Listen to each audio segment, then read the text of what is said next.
De um lado temos a poderosíssima Canon R6, com seu sensor full frame tão cobiçado entre os fotógrafos. Do outro lado temos a novíssima Canon R7. Qual dessas você escolheria, José? Não responde, José. Só depois da vinheta.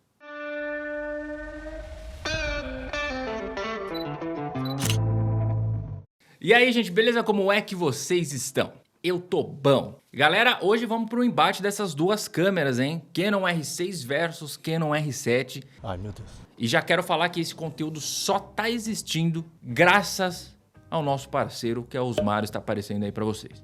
Então você tem tanto a loja quanto a locadora, eu vou deixar aí embaixo o link na descrição. De novo, eu ainda preciso da ajuda de vocês pra gente garantir aquela guitarra. Comecem a seguir e, se for possível, deixa uma mensagenzinha assim na DM, assim ó. Manda a guitarra pro tio Ronaldo. Esse aqui é um conteúdo nerdola de equipamento. Nesse vídeo você não vai aprender nada sobre fotografia. Já tô falando isso pra você não se frustrar, achar que você vai aprender alguma técnica. Não, é nerdola, é equipamento, é o botãozinho, é esse tipo de coisa, ok? E aí, Betão? Então bora que esse vídeo vai ser longo também. E vamos começar falando os números e comparando eles aqui, depois a gente entra lá pra parte dos testes, ok? Bom, você já conhece esse canal, é sempre assim que a gente faz. Canon EOS R7 é uma câmera com sensor APS-C de 32.5 megapixels, com um sistema de estabilização em nível nunca antes visto na linha da Canon. Porque vai que tem alguma outra que tem aí, né? Eu não sei. Na linha da Canon. Canon EOS R6 é uma câmera com sensor full frame de 20.1 megapixels. Também tem um bom sistema de estabilização, mas não tem esse do nível não. Na Canon R7 a gente tem o ISO nativo de 100 até 32.000, tanto para foto quanto para vídeo. Mas você ainda consegue expandir esse ISO até 25.600. Na Canon R6 a gente tem o ISO nativo de 100 até 102.400. Mas você consegue fazer aquela expansão onde você ganha o ISO 50 e também vai até 104.800. Tanto para foto quanto para vídeo, tá, gente? As duas são câmeras mirrorless, então você tem aquele obturador com 3 opções. Cortina mecânica, primeira cortina eletrônica e full eletrônico, que é onde a câmera fica extremamente rápida, mas gera alguns probleminhas que eu vou fazer um vídeo sobre isso. Calma, tô produzindo já, calma. A Canon R7 no seu obturador mecânico e primeira cortina eletrônica faz até 1/8000. Já quando você muda para o obturador full eletrônico, você consegue ir até de 1/16000, o que é bem rápido. Inclusive, José, já deu para perceber que vai ser uma tendência as próximas, né? Esse 1/16000 aí. A R6 no obturador mecânico e na primeira cortina eletrônica vai de 1/8000. No obturador full eletrônico também é 1/8000. Olha aí, hein? Olha aí, hein? A R7 consegue fazer 15 fotos por segundo no shutter mecânico e consegue gravar 224 JPEGs e 51 RAWs. Então já deu para perceber que é uma câmera bem rápida, né?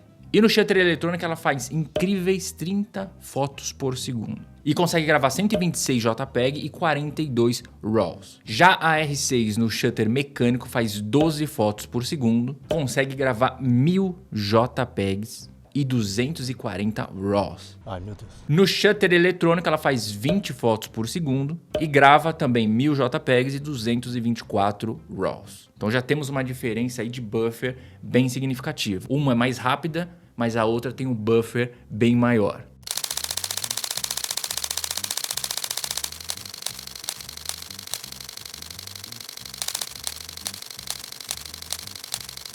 Interessante isso, hein, José? Falando do sistema de foco, as duas são extremamente bem servidas. É o famoso Dual Pixel CMOS AF. A R7 conta com 5.915 pontos para você escolher, ó. Escolhe lá. 5.915, meu amigo. A R6 tem um pouquinho mais, ela tem 6.072, mas na prática não faz diferença nenhuma. E as duas têm um sistema de reconhecimento de olho, rosto, carro e animaizinhos. E agora vamos falar de vídeo, hein? A R7 faz 4K, 24, 30 e 60 FPS. Ela também tem um 4K crop, que faz 60 FPS. Full HD 24, 30, 60 e 120 FPS. E ainda tem aquele 4K Fine, que é sensacional, onde ela grava em 7K, só que fecha o arquivo em 4K. Isso ganha um pouquinho mais de nitidez. Legal isso. Daqui a pouco a gente vai testar isso aí também. E uma outra coisa interessante que tem nessas novas câmeras aí, que eu também vi que é tendência, hein? Mas uma tendência aqui, ô José, escreve aí tendência. Que agora o limite de gravação subiu pras cucuias. E aí, Betão?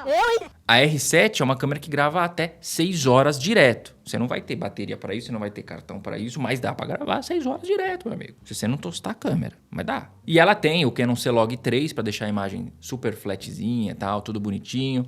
E o Color Space BT709, BT2020 e o Cinema Gamut, que é os testes que vocês vão ver aqui, vai ser tudo nesse aí, tá bom? E a R6 faz 4K 24, 30 e 60 FPS. Full HD 24, 30, 60 e 120 também, pra quem quer fazer o slow motion horroroso. Só que ela é daquela geração antiga que grava até 29.59, ela corta, né? Não grava 6 horas não.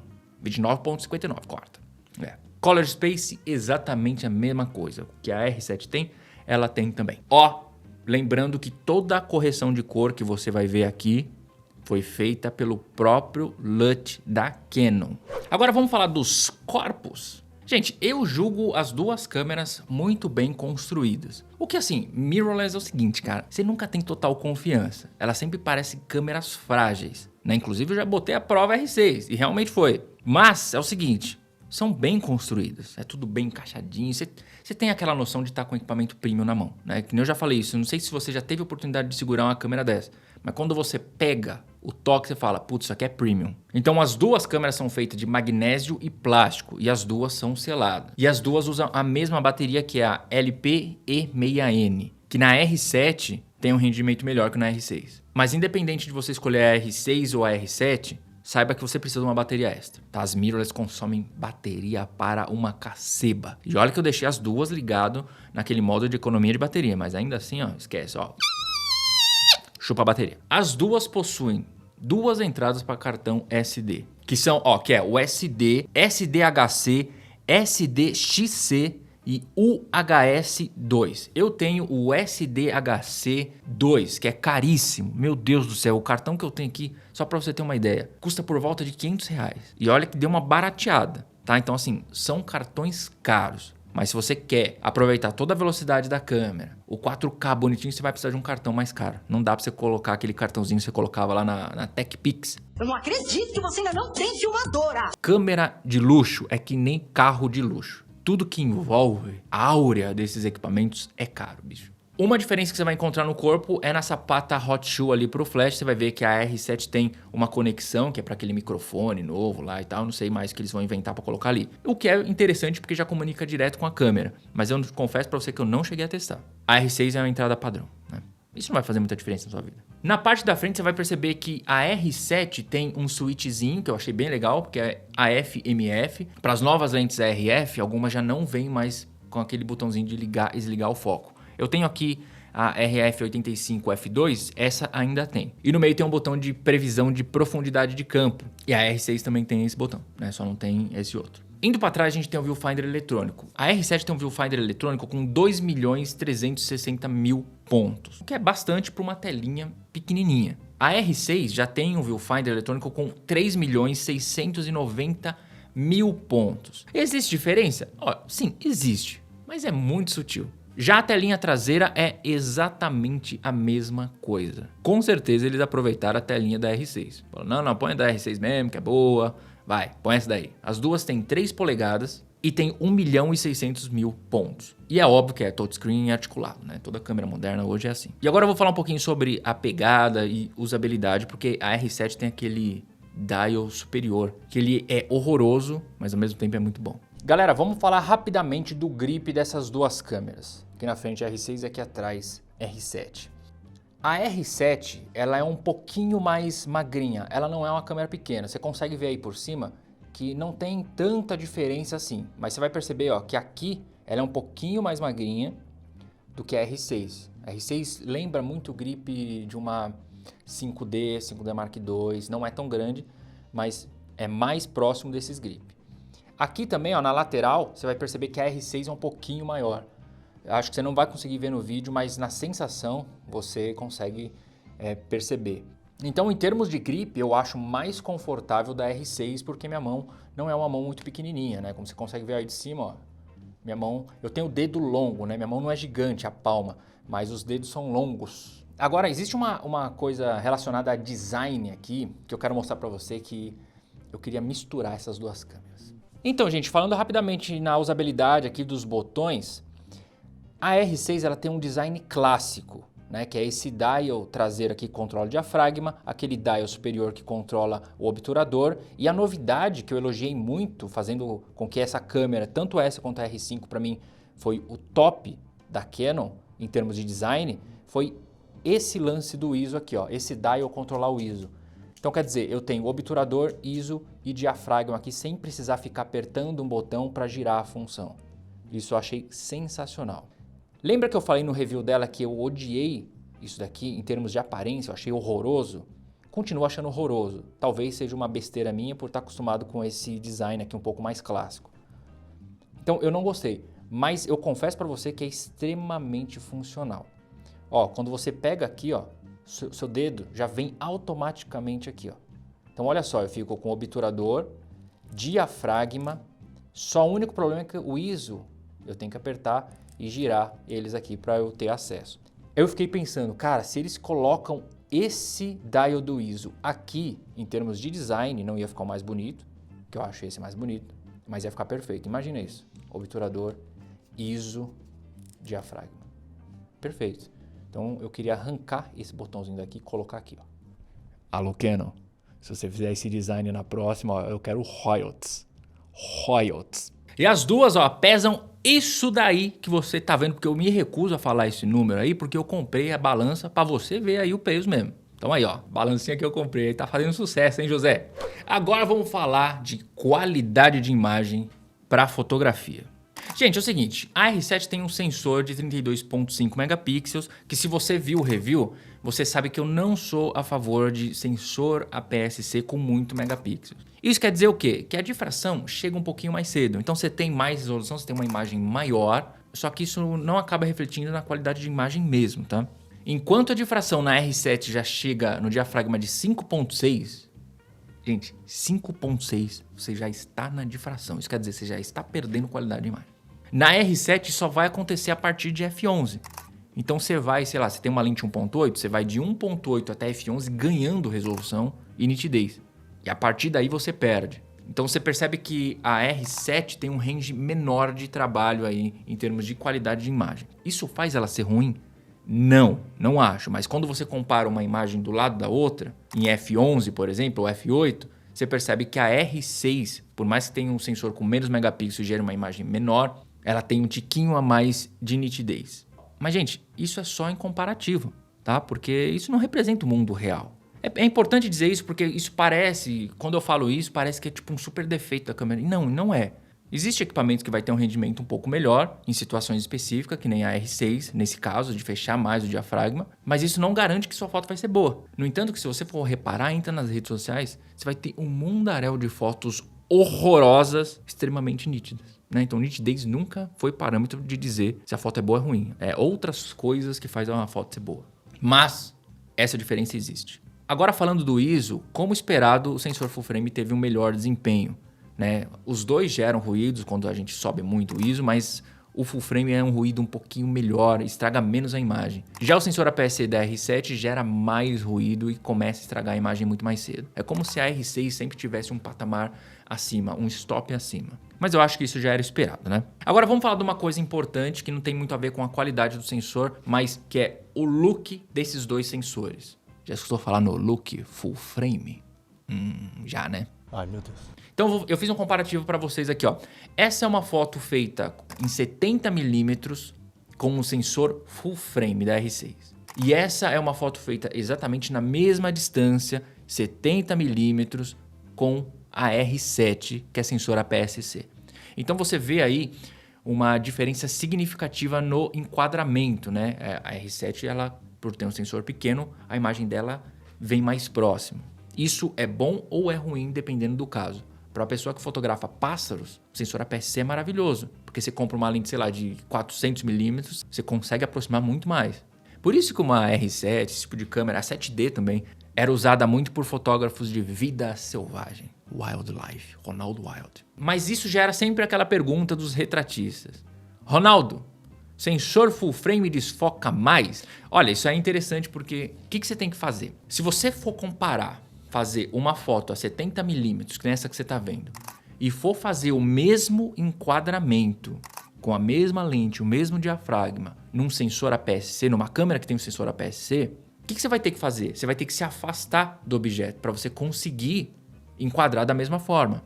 E é claro que isso vai gerar um desfoque menor, porque você está se afastando do objeto principal. Então, quando a gente compara aí, ó, você percebe sim que no mesmo enquadramento, com a mesma lente, com o mesmo diafragma, o full frame é óbvio que vai gerar um desfoque maior, né? Isso é uma questão de física, não é nem uma questão só do equipamento. Mas, de novo, gente, isso é uma coisa que você só vai perceber comparando. Você tem que ter uma câmera com sensor full frame e uma câmera com sensor APS-C para você comparar isso. Senão, você não percebe esse tipo de coisa.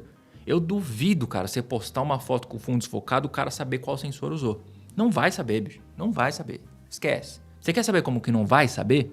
Eu fiz esse teste. Eu fiz uma pegadinha no meu Instagram. Claro, alguns perceberam que era pegadinha, mas outros não. A maioria não. O que eu fiz? Eu peguei 2 fotos feitas pela minha câmera full frame, coloquei, fiz uma montagem assim, uma em cima da outra. Uma, eu só ampliei um pouquinho. Só dei um mínimo zoom, sei lá, 2% de zoom. Só para mudar um pouquinho, mudei um pouquinho da edição. Deixei uma mais vermelhinha e outra mais verdinha. E coloquei, ó, qual que é sensor full frame, qual que é sensor APS-C. Cara, olha a votação aí. Só pelo fato de você pensar em votar, quer dizer que você viu uma diferença. Que não existe, mas na sua mente existe. Olha, eu vi um pouquinho mais desfocado ali na outra. Não, essa outra tá um pouquinho mais desfocada. É a mesma foto, pô. Você entendeu? Você viu? No dia a dia ninguém vai perceber. Vamos falar do sistema de foco das duas, tanto para fotografia quanto para vídeo, que vão se parecer bastante. Gente, é muito difícil comparar esse sistema de foco, porque eles são extremamente avançados. E os dois são extremamente competentes. Meu, se você pegar uma câmera dessa, você vai entender do que eu tô falando. Então, assim, no meu dia a dia, para fazer o review, para fazer o teste, as duas foram idênticas. Cravaram foco em, sei lá, 95% das situações. Né? Eu testei foco com carro, foco com animal. Tinha uma cena que eram pombinhas enfileiradas. Eu coloquei no foco por animal, que eu nunca uso. Mano, ela achou o olho da pombinha, as duas câmeras. Falei, cara, como? A pombinha é tipo um negócio desse tamanho, com um olhinho assim, ó. Ficava lá aquele quadradinho no olho. Eu não consegui filmar isso pra vocês, porque é difícil, né? Cravado no olho, as duas fez a mesma coisa. Então, o que acontece? Eu tive que inventar algumas situações aqui pra testar um pouco mais a fundo. E a situação que eu inventei aqui foi essa situação do véu no rosto. E nesse ponto dá para perceber que a R7 ela tá mais apurada. Na hora que eu coloquei o véu, a R7 continuou achando o olho normalmente. A R6 se embaralha. Ela já não consegue achar o olho. Só se você tocar na tela, mostrando para ela que aquilo ali é um rosto. Aí ela passa a achar o olho normal. Então o que eu percebi? Que o sistema de foco da R7 tá levemente mais apurado para esse lance de reconhecimento de olho. E depois eu coloquei para seguir carro também, para eu fazer aqueles testes de velocidade. Meu, as duas foram idênticas, assim. Rápido pra caramba, identificou o carro, tudo muito bom.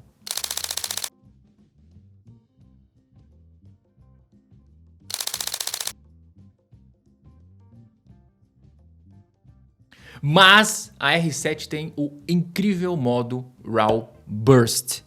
Esse é um modo que quando você ativa, assim que você faz... Isso é uma opção que você pode ativar, tá? Você não precisa fazer dessa forma. Assim que você ativar o meio botão que você faz o foco, sabe, ó? Ela já tá gravando imagens. Então imagina que vai acontecer uma ação na sua frente, você já dá meio botão, ela já tá gravando a imagem. Na hora que você aperta, ela grava. E aí você entra no software da Canon e você percebe que toda aquela sequência foi registrada um pouquinho antes de você clicar e depois, obviamente, que você clicou. Então você tem quadro a quadro ali para você escolher e extrair um RAW. Você pode fazer isso diretamente na câmera, pelo software da câmera mexendo ali, ou fazer pelo software da Canon. Então foi que nem eu disse, é quase impossível de você perder uma ação. É quase impossível. Você tem que ser muito bom para você perder uma ação com essa câmera. Esse RAW Burst é sensacional. Hein? Tendência também, hein? José, mais uma tendência. Anota aí as tendências. Que eu já vi que a R6 Mark II vai vir com esse modo também. Agora vamos para os testes dessa parte de vídeo que interessa muita gente também. Tem muita gente hoje que compra essas câmeras só por causa do vídeo. E eu vou testar aqui só o 4K, viu, gente? Não vou ficar perdendo tempo com 1080, esses negócios aí, esquece. Slow motion eu não vou fazer, esquece. Não vai ter aqui nesse canal. E aí, Betão? Ó, eu fiz 2 comparativos aqui pra você entender. 4K Fine, 4K normal, comparado com a R6. Como eu já expliquei pra vocês, o 4K Fine é aquele 4K onde ela grava 7K e fecha um arquivo em 4K. Isso quer dizer que você ganha mais resolução, mais nitidez, mais tudo. A R6 não tem esse modo. Mostrando pra vocês o 4K da R6 versus o 4K normal da R7, o que dá pra eu perceber aí por essa imagem é que o 4K normal da R6 é melhor que o 4K normal da R7. Tem mais nitidez na R6. Quando a gente compara o 4K Fine com o 4K normal da R6, eu achei, honestamente, que teria muito mais nitidez do que o da R6. Mas não, o que eu vejo aí é basicamente idêntico. Talvez se a gente forçar um pouquinho a amizade, a gente acaba enxergando um pouquinho mais de nitidez no da R7. Honestamente, eu não consegui encontrar isso. Mas falem vocês no comentário. Espero que vocês consigam ver essas diferenças, porque você sabe, o YouTube ele vai comprimir e tal. Eu vi em alta lá no meu monitor, bonitão, eu não consegui encontrar. Então a gente tem a R7 que consegue, pelo menos pelos esses testes, igualar o 4K da R6. Então assim, o que eu achei? Eu achei fantástico isso. Porque você consegue chegar próximo ou até melhor do que o 4K de uma R6, que é uma câmera que custa, sei lá, $1.000 a mais. Gente, isso é fantástico. Para quem precisa fazer vídeo, você já não precisa mais comprar uma R6. Com esses $1.000 aí, eu não sei, né? Essa diferença vai cair porque vai lançar a R6 Mark II. Então, provavelmente a R6 normal Classic vai ficar um pouquinho mais baratinha. Mas essa diferença vai ficar entre $1.800, $700. Cara, com esse dinheiro você consegue comprar uma lente. Você consegue, por exemplo, comprar uma 85 dessa daqui. Que foi a lente usada para esses testes do olho aí. Você vê que, mano, é absurdo. É absurdo a qualidade. E outra diferença que você vai ter é aquilo que eu falei. A R7 grava até 6 horas, a R6 vai gravar até 29.59, que é aquele padrãozinho que a gente já estava acostumado. Então, se você é o loucão dos takes longos, eu acho que a R7 é a câmera para você aí.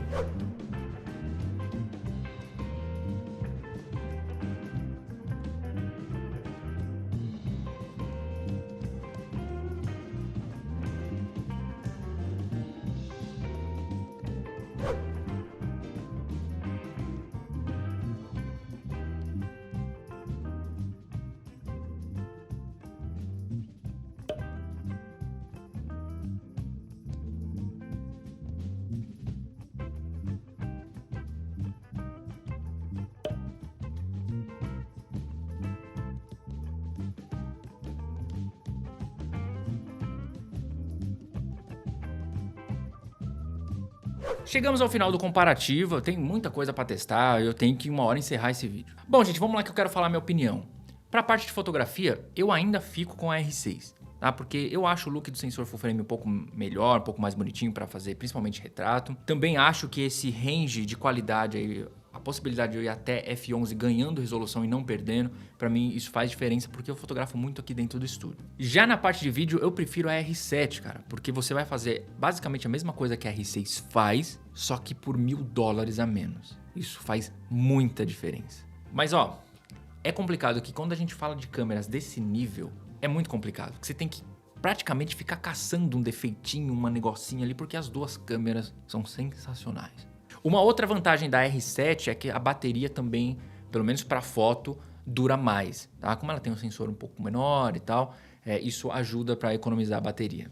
Então é isso, meus amigos, não esquece de se inscrever no canal, deixa aquele joinha, comenta aí embaixo, interaja no chat pra gente saber, para ter um termômetro aí para eu saber melhor o que vocês querem ver. Então levanta sua mãozinha, vem mais pertinho aqui, ó, e fui!